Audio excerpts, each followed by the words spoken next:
Abel Voss kept 2 sets of books, one for the ranch, one for his grief, and neither of them balanced.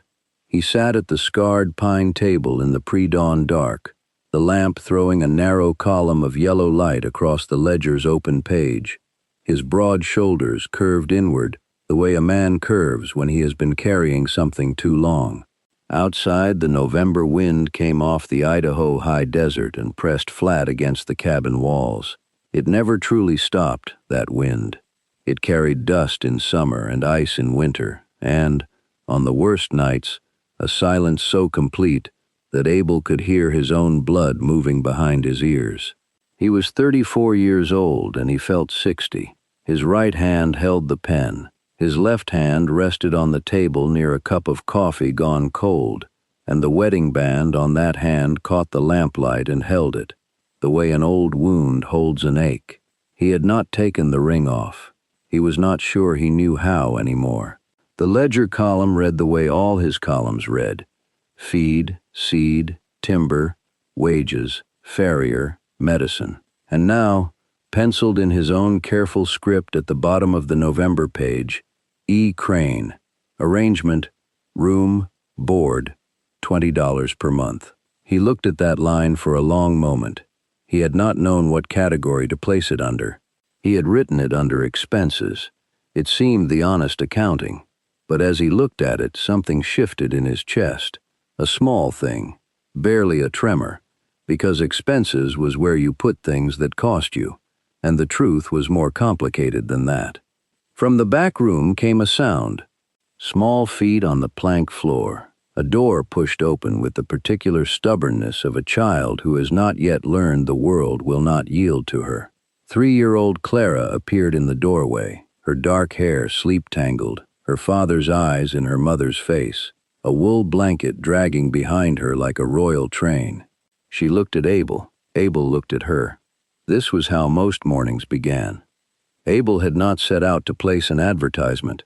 His sister-in-law, a practical woman named Ruth who lived in Boise and wrote letters the way other women swung axes, with force and economy, had placed it for him. She had done so in October, 2 weeks after Clara had refused to eat for 3 days, and had instead spent those 3 days sitting at the window watching the road. And when Abel asked her what she was watching for, Clara had said, with the terrible simplicity of a child, "Mama?" Abel had not had an answer for that. Ruth had the advertisement printed in the Boise paper and 2 smaller regional sheets. It read, "Widower, 34, with small daughter, seeks capable woman for household management. Room, board, and fair wages provided. Hard work expected. Kindness required." And below that, the ranch address. He had received 4 letters. One was from a woman in her 60s who could not travel. One was from a woman whose handwriting suggested she was perhaps 14, whatever she claimed. One was a proposal of marriage so direct that Abel read it twice before he was certain it was not a joke, and then he set it aside. The 4th letter was from Esther Crane. She wrote in a plain, steady hand on paper that had been folded and refolded enough times to suggest she had carried it in her pocket for a while before she mailed it. She said she was 28. She had worked as a cook and housekeeper in Lewiston for 4 years, for a family that had moved east. She had no family left in Idaho. She needed the position, she said, and she did not embellish. She listed what she could do: cook, preserve, sew, tend a kitchen garden, manage household accounts, and, if needed, assist with basic doctoring, as she had learned some from her mother. She said she understood there was a child, and that she liked children. She did not say she was wonderful with children. She did not say children loved her. She said she liked them, which struck Abel as a more reliable claim.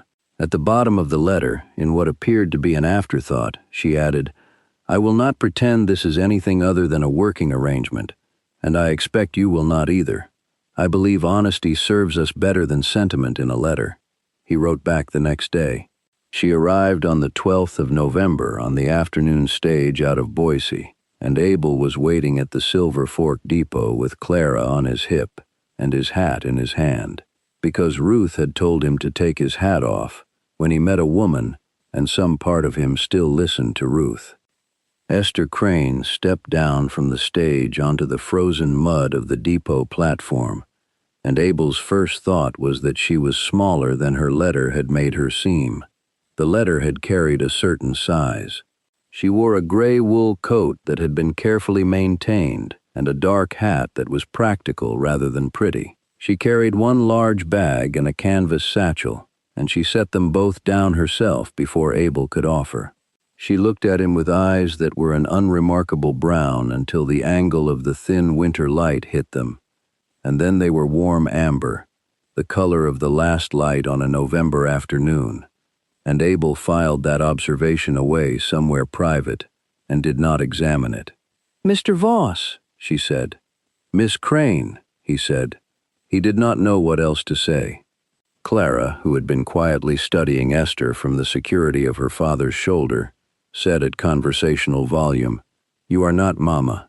"No," Esther said, without flinching, without false warmth, without the cooing tone that strangers sometimes used around children, as though children could not tell the difference between genuine and performed.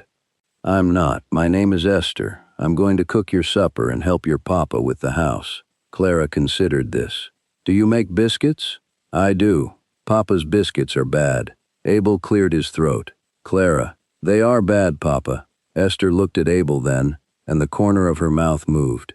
It was not quite a smile.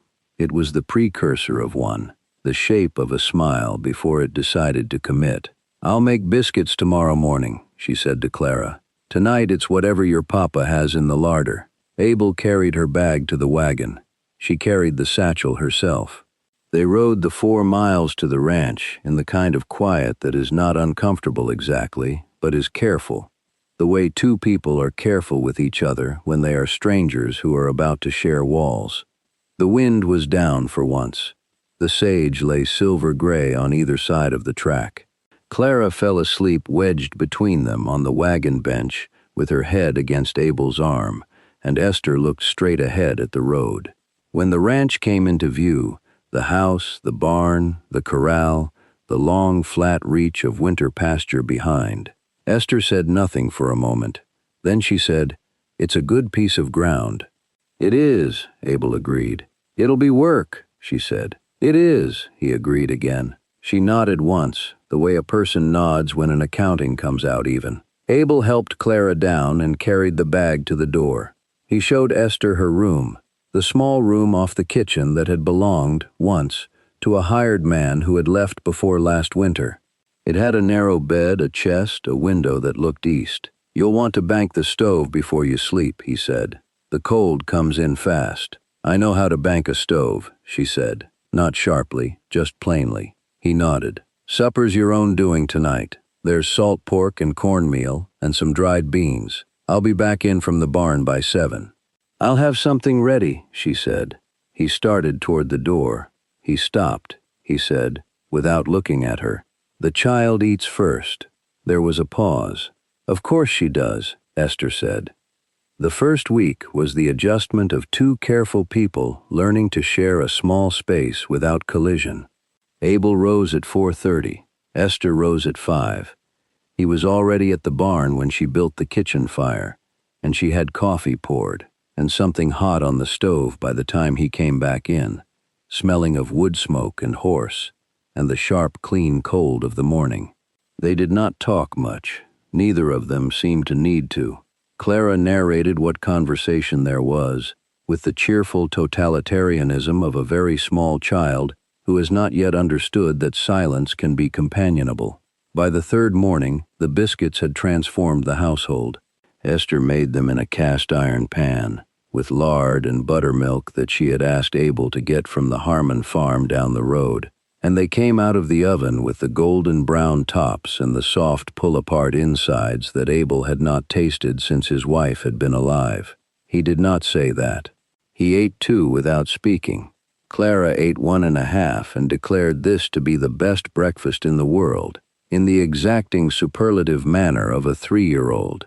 "They're my mother's recipe," Esther said, as though explaining rather than sharing something. She died when I was 17. I'm sorry, Abel said. Esther shook her head, not dismissively, but in the way of someone who has processed a grief past its sharpest stage. It was a long time ago. Abel looked down at his plate. He thought about saying something. He did not. At the end of the first week, Esther asked for the household accounts. Abel brought her the ledger, the ranch ledger, without thinking, and she opened it to the November page and read it with the same even attention she brought to everything. He watched her read his notation. E. Crane, arrangement, room, board, $20 per month, under expenses. She did not comment on it. She asked 2 or 3 precise questions about what the ranch required in terms of food stores for the winter, wrote down his answers in a small notebook she kept in her apron pocket, and told him what she thought they would need from the mercantile. She had a head for numbers. She did not make a show of it. She simply used it. By the end of the second week, there was a new curtain in the kitchen. Esther had sewn it from a remnant she had brought in her satchel, dark blue calico, a quiet color. Clara had helped hold the fabric, an act of assistance that had consisted mostly of tangling the thread. The curtain was hung on a Wednesday morning, and when Abel came in from the barn and saw it, he stopped. It was a small thing. It was the kind of thing that turns a room from a place where a person sleeps into a place where a person lives. He stood in the doorway for a moment longer than was necessary. Esther was at the stove. She did not turn around. Wind was getting in along the sill, she said. In the second week of December, a rider came up the ranch road on a gray afternoon, and Abel, who was splitting wood by the barn, straightened and watched him come. The rider was a man named Foster Alden, who represented the Silver Fork Water and Grazing Company, which had been acquiring land and water rights along the creek bottoms in that part of the county with a persistence that reminded Abel of a slow infection. Alden was a soft man in a good coat, and he smiled the way people smile when they are entirely confident in their position. He offered Abel a price for the southeast quarter of the ranch, the quarter that held the creek and the best hay ground. Abel said no. Alden explained, in his smooth and patient way, that the company intended to file on the water rights regardless, which would effectively make that quarter worthless to Abel as grazing. Abel said no again. Alden mentioned that other ranchers in the valley had found accommodation with the company. Abel said that he was not other ranchers. Alden's smile thinned. He said the company had a lawyer in Boise and certain relationships with the county land office, and that Abel might want to discuss his situation with his family before making a final decision. Abel noted that there was nothing to discuss. He held Alden's gaze until the man looked away, and then Alden turned his horse and rode back down the road, and Abel watched him go. He stood in the cold for a moment after. The woodpile in front of him was half split. He picked up the maul and finished it, each swing deliberate, the wood splitting clean. When he came in that evening, Esther had supper on. She looked at his face, which was not a complicated face to read if you had been watching it for 2 weeks, and she said, "Trouble? Company man. They want my creek quarter. Will they get it?" "No." She set a bowl of stew in front of Clara, and then one in front of Abel, and then sat down herself. "My father had a situation like it in Oregon," she said. "Before we moved to Idaho, Ditch Company tried to dry him out. What happened? He filed with the Territorial Land Office on the water rights before they could. Preemptive claim." Abel looked at her. "He had a lawyer help him draft it," she continued. "Cost him $40, which nearly broke him, but it held." Abel was quiet for a moment, turning this over. "I know a lawyer in Boise," he said. "Ruth's husband." "That would be worth a letter," Esther said, and went back to her supper. Clara, who had been tracking this conversation with wide eyes, said, "Are bad men coming, Papa?" "No," Abel said. "Not if we're careful." "Esther will help," Clara said, with the absolute confidence of a child who has already decided something. Esther looked down at her bowl. "I'll do what I can," she said quietly. Abel wrote to Ruth's husband that night and posted the letter the next morning. Alden came back twice in December, and twice Abel turned him away from the porch without ceremony. The second time, Esther was in the doorway behind Abel with Clara at her side, and something about that picture, the man, the woman, the child, the house behind them, made Alden look at the three of them with a calculation that was not quite what it had been before. He did not stay long. The lawyer in Boise confirmed that a preemptive water filing was possible and advisable, and the fee was $35, which Abel paid. It would take time, the lawyer said, but the filing would establish prior claim. Abel told Esther that evening. She nodded. "It'll hold," she said. He was not sure why he believed her when she said that, but he did. Christmas came quietly. Abel had not kept Christmas much since Margaret died. It had seemed too large a thing to attempt alone. But Clara was old enough now to know the word, and she had said it to Esther one morning in mid-December, with the brightness of a child who expects the world to respond to her expectations. And Esther had said, "Then we'll keep it," in the same matter-of-fact way she said most things, as though it were simply a thing on a list. They made paper stars together at the kitchen table, Clara and Esther, with newspaper and paste, and Abel came in one afternoon to find 3 of them drying on the windowsill. He hung them on the small pine bough he cut from the ridge. It was not a tree exactly, it was a gesture. Clara called it a tree. On Christmas morning, Esther made a molasses cake and Abel gave Clara a wooden rabbit he had carved in the barn on the evenings when he could not sleep, working by lantern light until his hands ached. Clara received the rabbit with the seriousness of someone accepting a trust. She showed it to Esther immediately. Esther held it and said, "Your papa made this. He's good at making things," Clara said. Esther set the rabbit carefully back in Clara's hands and looked at Abel across the room. He was standing by the stove with his coffee, and the morning light was in the window, and she looked at him with something that was not quite her usual measured attention. It was warmer than that, quicker. She looked away before he could decide what to call it. After supper that evening, when Clara was asleep, Abel came back to the kitchen to bank the stove for the night. Esther was still at the table, her small notebook open, writing something. She did not hear him at first. He stood in the doorway long enough to see that she was not writing household accounts. She was writing a letter, and she folded it quickly when she heard him. He did not ask. He banked the stove. He said good night. At the door, he stopped. "You said you had no family left in Idaho," he said. "That's right," she said. "No one at all?" "No one," she said. The word was not said with self-pity. It was said the way she said most things, as a fact, to be acknowledged and then set aside. But it stayed with him. He lay awake for a while, listening to the wind, thinking about a woman who had no one to write to, sitting at a kitchen table writing a letter anyway. January came in hard. A blizzard out of the north pinned them in for 9 days. 9 days of snow that came horizontal, and a cold so deep that the water in the pail froze overnight, even with the stove going. Abel moved through those 9 days with the steady mechanical competence of a man who has weathered hard winters before. He kept the stove banked, kept the livestock fed, brought extra wood to the porch each morning, patched the gap where the cold was coming in at the north wall. Esther kept the kitchen warm and the food hot, and Clara occupied. It was a small space for 3 people and 9 days, but they moved through it without collision, the way they had learned in November, with attention, with care. On the 5th day, Clara ran a fever. It came on in the afternoon, sudden as weather. Esther had it in hand before Abel came in from the barn. Cool cloths, broth warming on the stove, Clara in her own bed with the extra quilt. Abel stood in the doorway of Clara's room and watched Esther's hands on his daughter's forehead, the cloth wrung and replaced.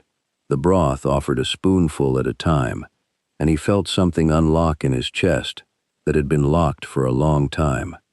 Not a dramatic unlocking, a slow one, the kind that happens when something frozen begins, at last, to thaw. "She'll be all right," Esther said, not turning around. "I know fevers. Have you?" He stopped. My youngest brother, she said. I tended him through 2 bad ones when I was 15, before Mama died. She spoke evenly. She wrung the cloth. She did not look at him, which made it easier for him to hear. Clara was better by morning.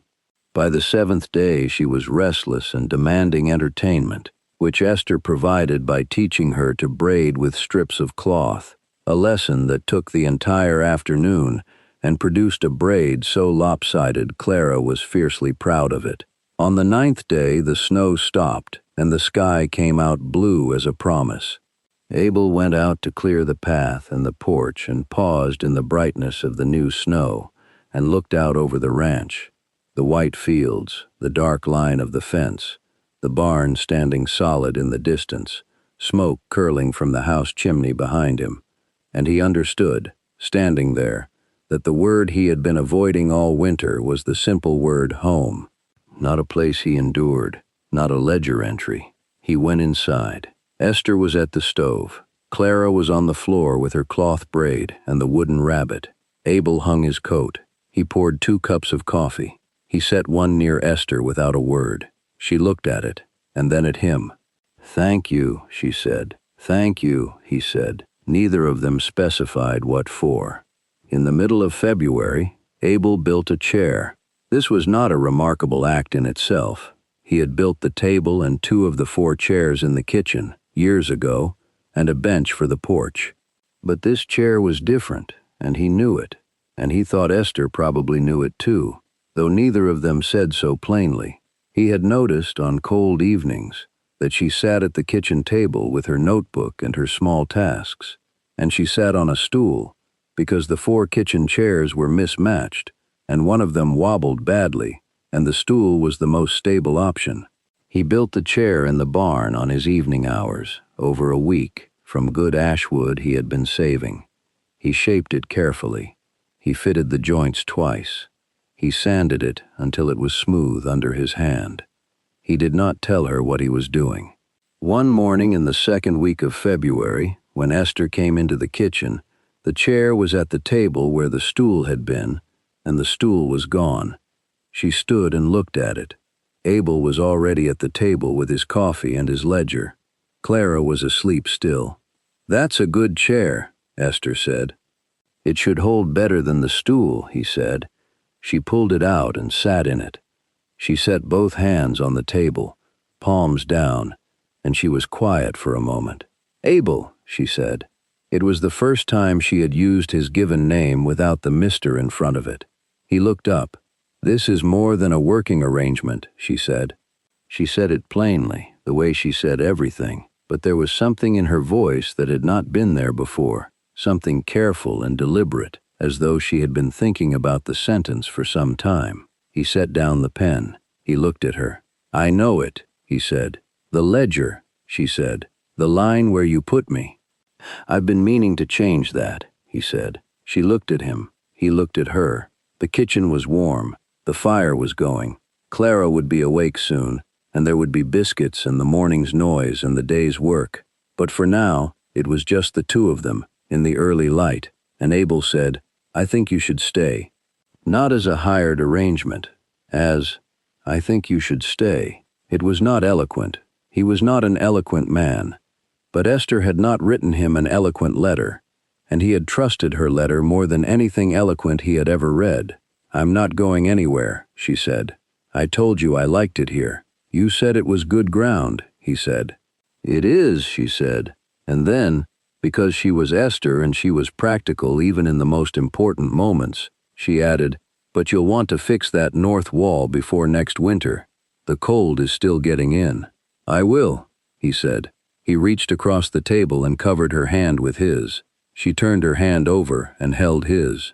They sat like that until they heard Clara's feet on the floor in the back room, the familiar, particular thud of small, determined feet, and by the time Clara appeared in the doorway with her rabbit and her lopsided braid and her morning seriousness, Abel had gone to the stove to put the coffee on, and Esther was measuring flour for biscuits, and the kitchen looked exactly as it always did, except that something in it had shifted into place, the way a joint fits when it has been shaped true. The land office confirmed the water filing in March, which meant the Silver Fork Water and Grazing Company could not touch the creek quarter, and Foster Alden did not ride up the ranch road again. Ruth came out from Boise in April with her husband and said very little beyond looking at Esther and looking at Abel and then looking at the kitchen, where the blue calico curtain was still in the window and the good ash chair was at the table, and a shelf had been added near the door, a small shelf Abel had built without explanation in March, on which sat Esther's few books and the wooden rabbit and a jar of dried wildflowers that Clara had collected from the first spring growth along the creek. Ruth looked at all of this and said, "Good." That was all she said. Abel and Esther were married in the Silver Fork Church on a Saturday in May by a preacher named Aldous Birch, who kept his services plain and his blessings sincere. Clara stood between them, holding Esther's hand with both of hers, the way children hold things they have decided belong to them. Afterward, walking out of the church into the May morning, Clara said, "Now you are Mama?" Esther looked down at her. She crouched to Clara's level, which was something she had done from the first week, always meeting the child eye to eye. "I'm Esther," she said. "I'm always going to be Esther, but I'm yours. Is that all right?" Clara thought about this with the gravity she brought to important questions. "Yes," she said. Then she reached up and took Esther's hand again, and the three of them walked down the church steps into the morning, and the spring light came off the fields, and the wind, which had been blowing since November, laid itself down at last. That evening, Abel opened the ranch ledger to the May page. He found the November entry, E. Crane, arrangement, room, board, $20 per month, and beneath the column heading where he had written expenses, he drew a line through the word in careful, deliberate strokes. He wrote above it, in his clearest hand, family. He closed the ledger. He went out to the porch where Esther was sitting in the evening air, watching Clara chase the last of the daylight across the yard. He sat down beside her. She did not ask what he had been doing. He did not explain. They watched Clara until the light was gone, and then they went inside, and Abel bolted the door against the night, and the house held all of them. The man, the woman, the child, the warmth, the smell of supper still in the air. And it was enough. It was more than enough. There is something worth carrying with you from this story, if you will let it. A ledger is a useful thing. It tells you what you have and what you owe, and it keeps an honest count. But a ledger cannot hold everything. It cannot hold a child's hand, or the warmth of a kitchen in January, or the way a plain letter tells you more about a person's character than any introduction ever will. Abel started with columns and categories. He ended with a family, not because the arrangement was clever, but because two people chose, day by day, to act with more kindness than the contract required. A home is built by acts, not by words. Esther built it with biscuits and curtains and cool cloths in the night. Abel built it with a chair and a shelf, and a word crossed out in a ledger. If that story speaks to something in you tonight, we would love to know. Tell us in the comments, what small act of kindness have you seen turn a stranger into family? If you believe in stories like this one, stories of hard country and tender hearts and second chances won by quiet courage, please subscribe and stay with us. There are more journeys waiting, more good people finding their way home. Good night. God bless you and all who are yours.